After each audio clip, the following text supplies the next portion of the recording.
Hoy quiero comenzar con una pequeña evaluación personal. Entonces, al hacerlo de esa manera, mi intención no es que la respondan públicamente, sino que cada uno preste atención a la pregunta y se haga la pregunta y a título personal cada uno la responda. Nuestra primera pregunta tiene que ver con una evaluación inicial que quiero hacer al respecto. La primera pregunta es, ¿crees que siempre haces lo correcto? Si fuese en un escenario que no fuera el día de la predicación, si le hicieran esa pregunta, ¿cómo la respondería? Alguno dirá, pues sí, yo trato siempre de agradar a Dios, yo siempre trato, pero hoy vamos a ver lo que es correcto según la palabra del Señor. Primera pregunta, ¿crees que siempre haces lo correcto? Póngase un sí, póngase un no en su mente y vayamos a la segunda pregunta. ¿Crees que Dios aprueba todas tus decisiones y todas tus acciones? Mire que no le estoy diciendo que si Dios le permite hacer todo lo que usted decida y todo lo que usted quiera accionar. Tercer pregunta, ¿crees que nadie te puede engañar? Vuelvo y hago la pregunta, ¿crees que nadie te puede engañar? Que usted es tan pilo, tan preparado, tan en la jugada, tan sagaz, tan despierto, que nadie lo puede engañar. Siguiente pregunta. ¿Crees que nunca te has engañado a ti mismo? Se ha dicho cosas tratando de convencerse que son verdad sabiendo que no lo es así, encubriendo la verdad, o muchas veces tratando de superar cierta situación o cierta crisis y se ha engañado usted mismo. Y una última que quiero hacer. ¿Crees que no te dejas influenciar por el mundo? Me gustaría escuchar una generalidad, o sea, no que me respondan pregunta por pregunta, pero sí, ¿qué le ha hecho pensar estas preguntas? ¿De qué se ha dado cuenta? Una o dos personas que me ayuden, por favor. Pastor, buenos días, hermanos, buenos días. Lo que me ha hecho pensar es en lo vulnerable, lo frágiles que somos, aún estando en los caminos del Señor, es decir, que no podemos bajar nunca la guardia. Gracias, hermana. Pastor, la hermana tiene razón, nosotros realmente somos muy frágiles. Nosotros lo que deberíamos pedirle al Señor más que todo es que el Señor nos dé mucha fortaleza espiritual, que el Señor nos dé sabiduría y acompañado de carácter, pastor, porque es cierto que a veces nos dejamos influenciar por el mundo y eso también se debe a nuestra falta de carácter. A veces que no tenemos carácter y alguien se viene a nosotros, por ejemplo, a buscar un consejo y terminamos nosotros dejándonos influenciar porque queremos que la otra persona se sienta bien y la otra persona pues viene a buscar una verdad y la otra persona pues si le decimos la verdad se va a sentir incómoda porque quiere que nos acomodemos a un consejo supuesto que ella busca de nosotros. Entonces yo resumo, pastor, que nosotros debemos pedirle al Señor es que nos llene de su fortaleza y de sabiduría y acompañado de carácter de creyentes. No un carácter belicoso, de grosero, sino un carácter de creyente que es el que realmente nos reviste, nos da la fortaleza para no terminar mezclado con todas estas cosas, pastor. Muchas gracias. Gracias, hermano. Y si fuese esta la predicación, pues sería un sermón moralista, ¿no? Alejado del texto. La idea es una conducta inicial, o sea, reconocer nuestra fragilidad, no solo en la salud que esta pandemia nos ha mostrado, sino también nuestra fragilidad en la toma de decisiones, nuestra fragilidad espiritual y cómo debemos y de quién debemos nosotros depender. Espero que nuestro sermón apunte hacia esa verdad. Entonces voy a compartir el primer pasaje, que es del libro de Proverbios. Hoy vamos a desarrollar un estudio un poco temático, aunque espero ser expositivo en los textos que desarrollemos. Pero lo primero sería este proverbio, Proverbios 16:2. Cada cual cree que lo que hace está bien, pero el Señor es quien califica las intenciones. Recuerde que los proverbios son textos sapienciales, hay mucha sabiduría social, y por ser texto inspirado, pues también hay sabiduría divina en los dichos. Por eso el Señor permitió que quedaran ahí. La primera parte de este proverbio dice cada cual. O sea, aquí no está excluyendo a nadie. Todos. Cada cual cree o confía. Porque a veces uno no, el texto bíblico cuando habla del hijo pródigo, ¿por qué el hijo pródigo pide su herencia y se va? Y porque él no confiaba en su padre. Pero a veces usted y yo decimos confiamos en Dios, pero realmente nosotros confiamos es en nosotros mismos. Cada cual cree que lo que hace está bien. No sé si usted alguna vez mientras estuvo en el hogar de sus papás o ahora que tiene hijos, no ha escuchado decir, déjeme que yo sé lo que yo estoy haciendo. Es una frase común y simplemente está reafirmando lo que dice el proverbio. Cada cual cree que lo que hace está bien. Y lo mío no es cuestionar si las cosas que hacemos están bien o están mal. Pero el proverbio nos dice, pero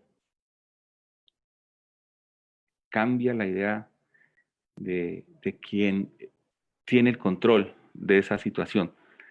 Yo lo hago porque yo creo, porque yo confío en lo que yo tengo. Pero menciona, el Señor, hablando del Dios Todopoderoso, es no el que cree ni el que hace, sino el que califica. Y no es lo que nosotros llegamos a hacer, sino las intenciones con que nosotros hacemos las cosas. O sea, puede haber cosas que nosotros creamos que son buenas, pero al tener una mala motivación, Él las califica. Él califica las buenas y las malas intenciones que hay en nuestras decisiones y en nuestro quehacer. Pero entonces, la pregunta sería, ¿cómo califica Dios nuestras intenciones? No solamente la de los creyentes, sino de todos los seres humanos. ¿Cómo las califica?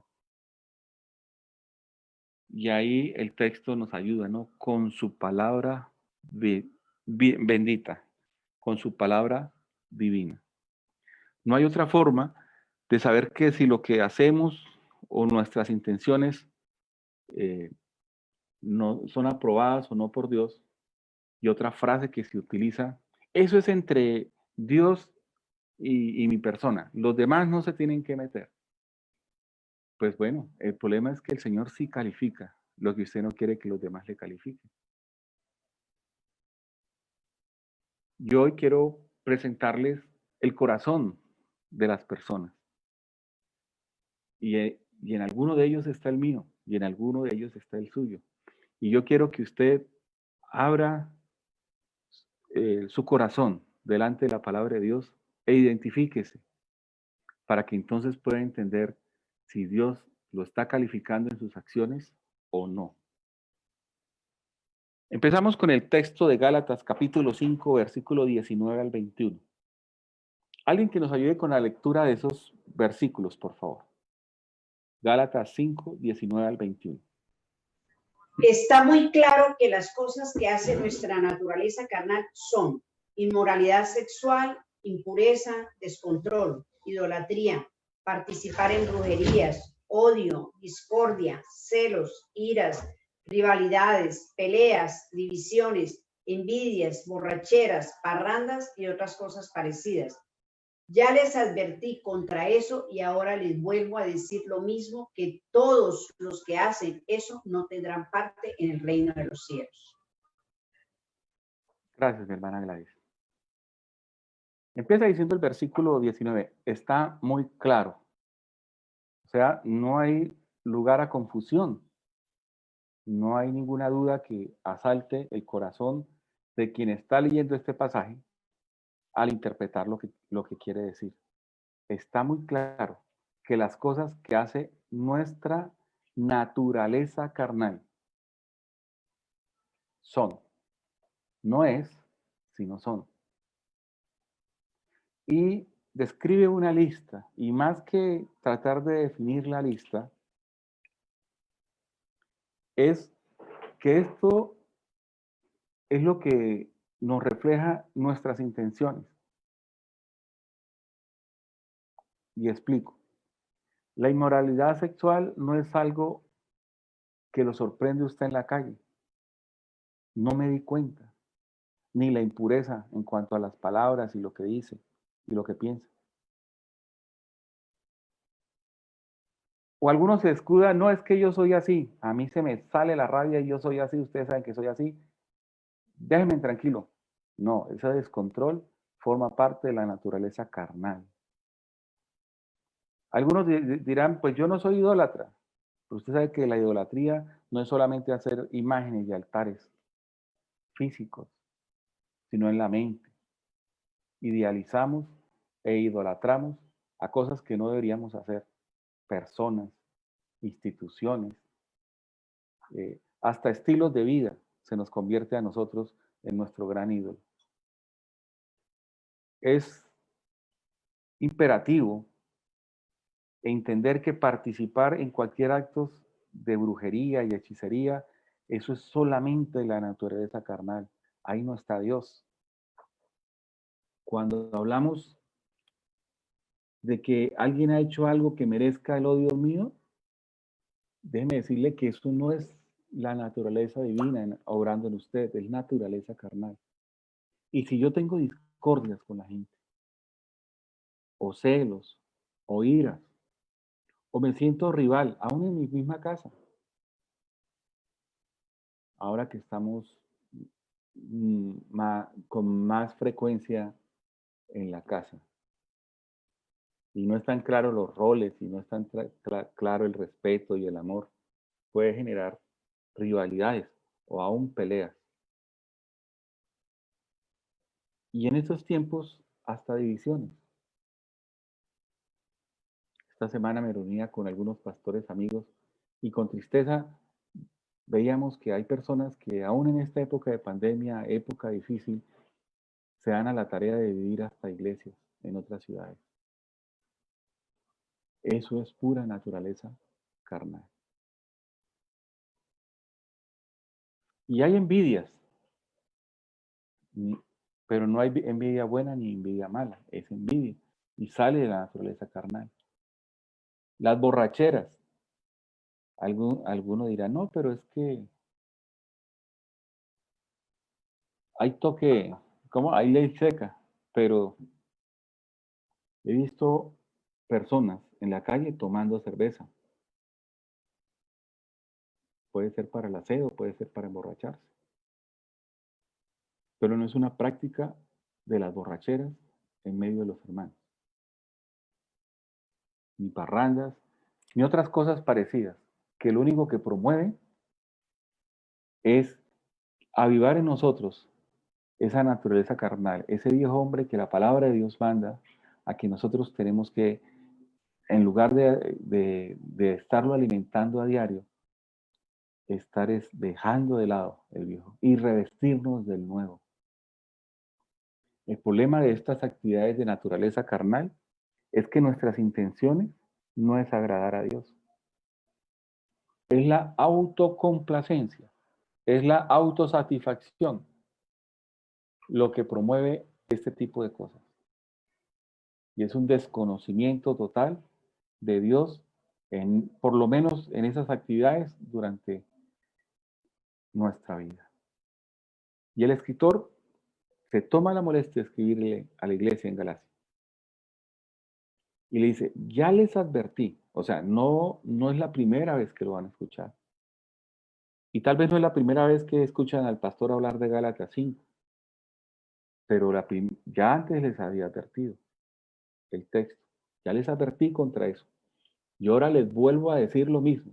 O sea, como se le vuelve a advertir el escritor bíblico.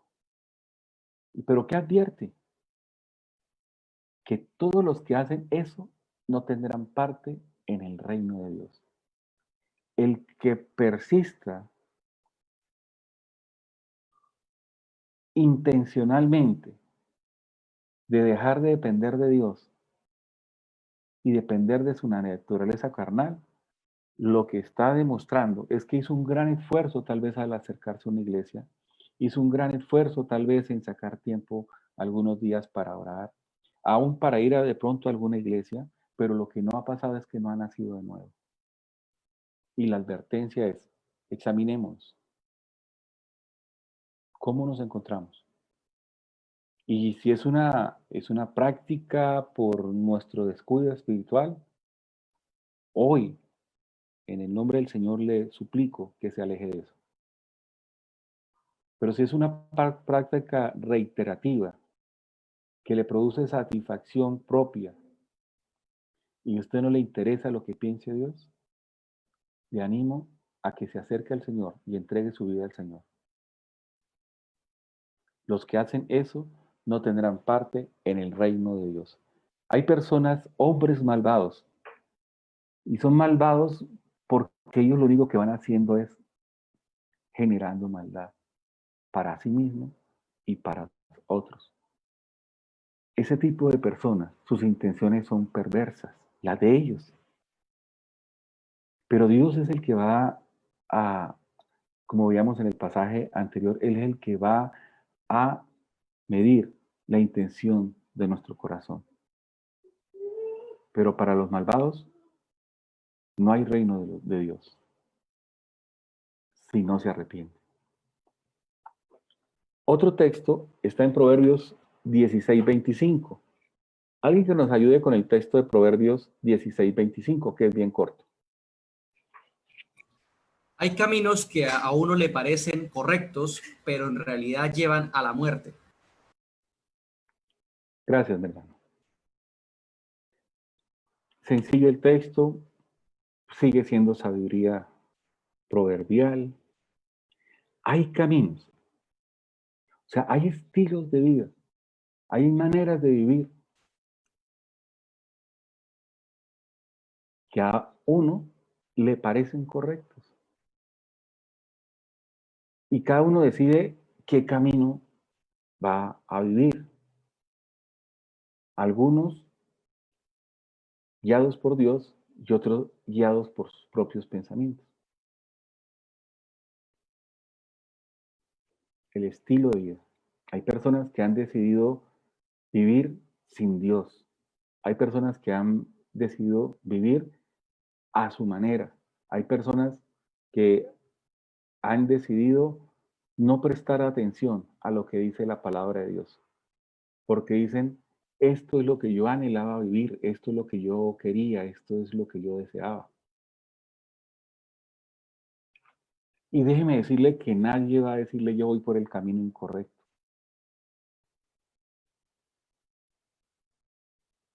Porque el orgullo de cada uno de nosotros no nos va a permitir ver la misericordia de Dios si no es que el Señor obra en nosotros. Cuando hablamos de correctos, es que ellos que son caminos buenos, que son caminos piadosos, que tienen hasta buenas intenciones al hacer esas cosas. Pero, el texto bíblico dice, pero, al contrario, en realidad, o sea, que lo que están viviendo ellos es ¿qué sería lo contrario de la realidad? Una mentira o una fantasía. En el caso de los seres humanos, vivimos en fantasías. Anhelamos el día de mañana tener la mejor casa sin esforzarnos en trabajar. Queremos tener el mejor carro siendo perezosos para enfrentar nuestras tareas diarias. Viven una ilusión en su mente. Pero en realidad, o sea, esa ilusión es eso, ilusión, sueño, pasajero. Pero en realidad, esos caminos que ellos creen derechos, esos caminos que se ven amplios, por el cual podemos caminar sin que nadie nos estorbe. Es más, hay gente que nos vitorea y nos aplauden por las acciones que podemos hacer en contra de nuestra familia, de nuestro trabajo, de nuestros jefes, de nuestra iglesia. Hay gente hasta que se ríe de eso. Pero ¿sabe qué pasa con esos caminos? Que esos caminos llevan a la muerte. A la muerte. El impío dice en su impiedad, no existe Dios.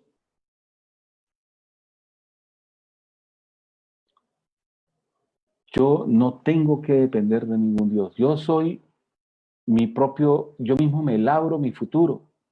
Yo sé qué es lo que quiero y qué es lo que voy a alcanzar. Parece correcto, pero el fin es la muerte. Y hay un tercer grupo de hombres y mujeres que nos describe Santiago capítulo 1, versículo 22 al 25. Alguien que nos haga el favor de hacer la lectura, si son tan amables. Pero no es suficiente con solo oír el mensaje de Dios, hay que obedecerlo. Si solo lo oyen sin hacer lo que dice, se están engañando a sí mismos. El que oye el mensaje de Dios sin obedecer lo que dice es como el que se mira en un espejo. Se mira en el espejo, se va y pronto olvida lo mal que se veía. Por el contrario, el que se fija bien en la ley perfecta, la que libera a la gente y la pone en práctica, en lugar de ser un oyente olvidadizo, será afortunado en lo que hace. Muchas gracias, hermano. El versículo 22 empieza diciendo, pero no es suficiente con solo oír el mensaje de Dios. ¿Cómo así que no es suficiente? Sí, hay muchas personas en muchas épocas del mundo, de los tiempos, que han escuchado el mensaje. Tal vez se han parado en una esquina a escuchar a algún predicador, han ido a alguna campaña o han asistido en los últimos 20 o 30 años a una iglesia cristiana. Pero no es suficiente con solo oír el mensaje de Dios todos los domingos. No es suficiente. Entonces, ¿qué? Sigue diciendo el texto. Hay que obedecerlo. Y obedecerlo es ponerlo en práctica. Y explican por qué no es suficiente solo escucharlo. Entonces, viene y plantea un condicional. No está diciendo cuándo, sino sí. Si lo oyen, sin hacer lo que dice, se están engañando a sí mismos. O sea, cuando usted sabe que la palabra de Dios expuesta por el predicador, o que usted leyó en su devocional, o que iba en el carro y puso por ahí alguna emisora y escuchó un texto bíblico, y usted sabe que ese texto está hablando a su corazón, pero usted decide no prestarle atención, eso es lo que dice aquí el escritor, que dice, en ese momento usted se está engañando a sí mismo. Sabiendo que su vida necesita poner en práctica esa verdad bíblica, pero usted decide no hacerlo, su mente lo está engañando a usted. Su mente le está diciendo, usted no necesita eso, pero Dios le está diciendo en su palabra que sí lo necesita. Y ese ejercicio puede pasar 1 o 2 veces a la semana, o todos los días si leemos la Biblia. Si la leemos y nos dejamos convencer por nuestra manera de pensar que esa verdad bíblica no es para nosotros, que yo no tengo que hacer lo que dice la Biblia, entonces me estoy engañando. A veces es más fácil para la iglesia y para los predicadores hablar de los falsos maestros y hablar de los hombres que engañan a los hermanos. Pero hay hermanos que se engañan a sí mismos. Eso es mucho más triste, mucho más triste. Y él coloca un ejemplo en el versículo 23. Dice, el que oye el mensaje de Dios sin obedecer lo que dice ese mensaje, es como, entonces hace una comparación. Dice, es como el que se mira en un espejo. Un ejemplo, pues, muy sencillo. Bueno, hoy hasta se miran es a través de la cámara del selfie, ¿no? De la selfie. Pero es aquel que se ve en un espejo. Algunos no nos tropezamos mucho con el espejo porque no hay mucho que arreglar. Ya como quedó, quedó. Pero en este caso dice, va y se mira en un espejo. Dice, se mira en el espejo, se va y pronto olvida lo mal que se veía.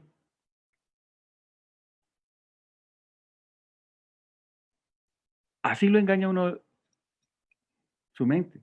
Pero, ¿qué fue lo que fijó en el espejo usted para saber que estaba bien o estaba mal? Su mirada. Su mirada. Lo que usted observa. Eso engaña. ¿Qué está observando usted, hermano, en su vida? No, yo estoy bien. A mí nadie me engaña. Yo hago lo correcto. ¿Se acuerdan las preguntas? A veces uno se observa y es como este hombre que se paró frente al espejo. Uy, sí, yo estoy mal. Pero después de que se cierra la Biblia, se le olvida, porque su mente se ocupó en otras cosas. Y hasta de pronto pudo usted trazar un plan, ¿no? Yo me peleé con mi hermano. Voy a arreglar la situación con él. Porque no es bueno estar discutiendo. Pero se ocupa en otra cosa y se va pasando. Y el versículo 25 dice, por el contrario. O sea, ¿qué podría ser lo contrario que lo que uno observa y uno ve en un espejo y se le olvida? Dice, por el contrario, el que se fija bien, ¿en dónde? En la ley perfecta. Cuando está hablando de la ley perfecta, se está refiriendo a las escrituras. El problema no es que esté mal en verse en el espejo. El problema es que no está viendo lo que dice la ley perfecta. El que se fija bien en la ley perfecta, la que libera a la gente, o sea, en lugar de oprimir, la ley es para traer libertad. Y la pone en práctica, las dos cosas, ¿no? Se fija bien y la pone en práctica. En lugar de ser un creyente olvidadizo, será afortunado en lo que hace. Será bienaventurado en lo que hace. Hallará fortuna para su vida espiritual. Si se fija bien en la ley perfecta y la pone en práctica. El caso del hombre engañado religiosamente no es solamente el que escucha, ¿qué palabra utilizamos ahí? Fábulas, dice la Reina Valera, ¿no? Fábulas de viejas. Eh, a veces eso es lo que le prestamos atención. Pues ahí está engañado. Pero también hay personas que pueden estar en una iglesia, escuchar la palabra y engañarse en ellos mismos. Ese quehacer da tristeza. Porque estuvieron expuestos a la palabra de Dios y no fueron bienaventurados. Y hay otro grupo que es el que debe estar cada miembro del camino. Y es el que está en Santiago capítulo 1, versículo 27. Alguien que me ayude con la lectura, por favor.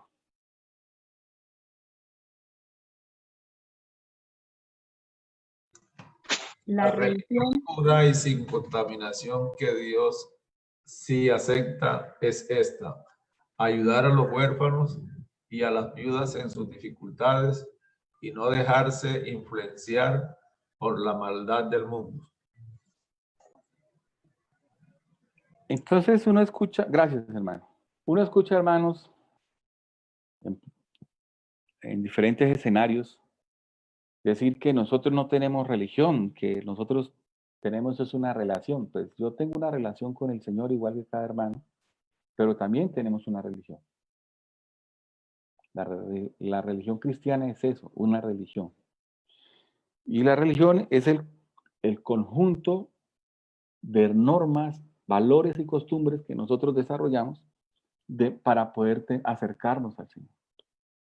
Pero en este caso, el término religión, aquí no está hablando de esto que les acabo de decir, sino está hablando de las prácticas que nosotros tenemos para acercarnos a Dios.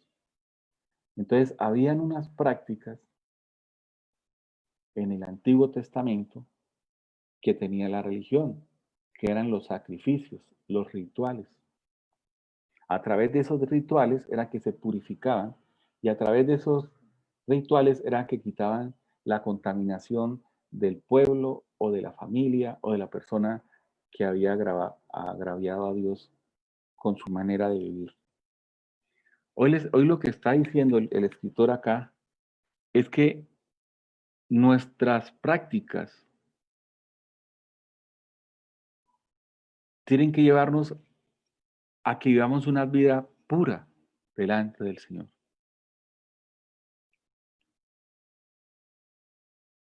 No podemos decir que somos creyentes y tener unas prácticas que no muestren esa pureza. Y la religión pura y la religión sin contaminación. La pureza pues es la carencia de maldad y llenos del perdón de Dios, y sin contaminación es estar dispuestos a combatir eso en nuestra vida. Entonces, cuando tenemos esa intencionalidad de nosotros, entonces dice la religión pura y sin contaminación, que Dios sí acepta. O sea, hay otra que Dios no acepta. Sí, pero yo canto y hasta hago palmas. Excelente. Pero es pura su vida, está sin mancha, está sin contaminación. No, eso, ahí voy arreglando las cosas con Dios. No, arregle eso hoy.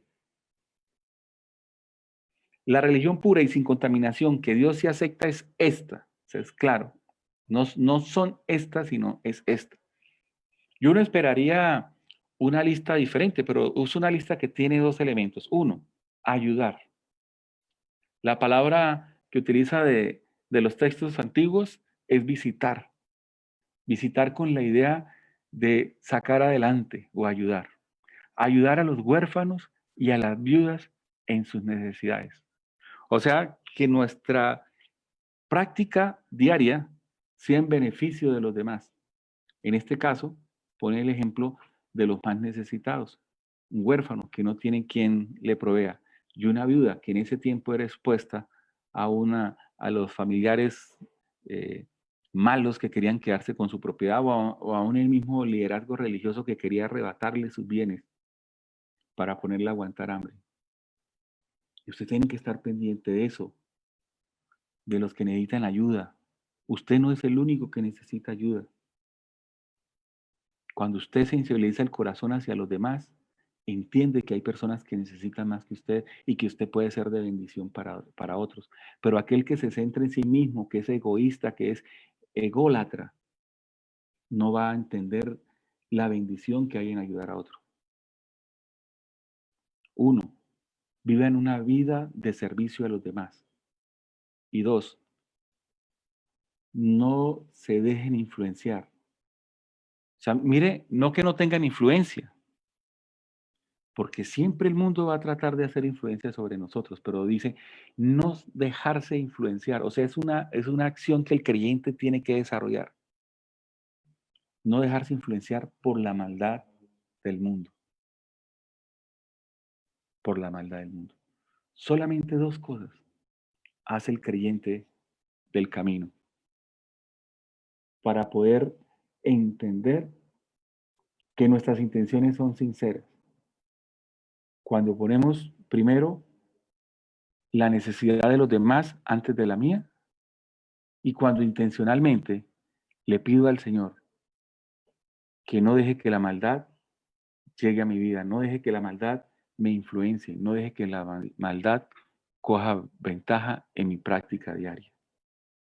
Pero para eso debo depender de Cristo. Para ambas cosas. En resumen, mis hermanos, 4 cosas vimos en estos pasajes de la Biblia. Primero, el malvado no tendrá parte en el reino de Dios. Por eso, nuestra práctica no tiene que ser perversa, no tiene que ser mala, no tiene que ser satisfaciendo los deseos de la carne, porque nosotros sí tenemos parte en el reino de Dios. Entonces nos alejamos de esa práctica para la gloria del Señor. Segundo, el impío es arrastrado por su manera de pensar a la muerte. Por eso tampoco es una práctica que nosotros debamos tener ni desarrollar en nuestra vida. Porque el impío vive sin Dios. O cree vivir sin Dios, ¿no? aunque Dios le regala la vida todos los días. Pero el problema es que él cree que está haciendo lo correcto y va camino de muerte. Tercero, el engañado religiosamente hace una cosa y deja de hacer otra. ¿Qué es lo que hace? Se observa por medio de sus propios ojos, como viéndose en el espejo, contemplándose las cosas buenas que tiene y que ha hecho. Y lo que no le ayuda también es en la segunda parte. No se observa por medio del Evangelio. Dice que debe ser en la ley perfecta. No se observa por medio del Evangelio. Descarta el Evangelio, descarta la palabra de Dios para observarse. Entonces, lo engañan sus ojos y lo engaña su mente. Pero nosotros somos los creyentes que no se dejan influenciar de la maldad. Somos los creyentes que entendemos que nuestros hermanos están primero, porque el Señor nos enseñó. Y de esa manera, entonces, se equilibran nuestras intenciones y estamos listos para que el Señor nos evalúe. No por lo que hacemos, sino por las intenciones que tenemos en el corazón. Por eso, mi hermano, hay una sola forma de ser aprobados en nuestras intenciones y es viviendo el Evangelio de Jesucristo. Por eso, hermano, nosotros estamos seguros en Cristo. Entonces, la práctica de esta semana es no dejarse influenciar por la maldad del mundo. Santiago capítulo 1, versículo 27. Oremos.